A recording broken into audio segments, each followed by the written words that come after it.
আসসালামু আলাইকুম। কেমন আছেন সবাই? আশা করি ভালো আছেন। আমাদের আজকে ছুটির দিন, দুই বোনের খাবার পাস্তা রান্না করলাম। তারপরে এখানে আছে শাক, পাঁচমিশালি শাক, টক মিষ্টি দই বানাইছি। দইটা একটু হয়েছে, তারপরও আলহামদুলিল্লাহ। আর এখানে হচ্ছে শুটকির বোনা, এখানে ইলিশ মাছ দিয়ে কচু দিয়ে রান্না করছি।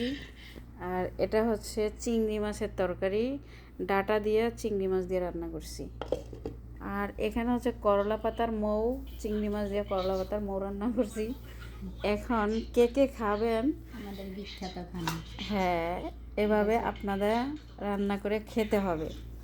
যে যে এই আমার খাবারগুলো, ফেভারিট খাবারগুলো খেতে চান, সবাই এভাবে রান্না করে খাবেন নিজে নিজে। কারণ আমি তো দেওয়ার মতো ক্ষমতা নাই, দাওয়াত দেওয়ার মতো, কারণ সৌদির বাসা, এখানে আসতেও পারবেন না, খাইতেও পারবেন না। সো বাস কমেন্ট করবেন, শেয়ার করবেন।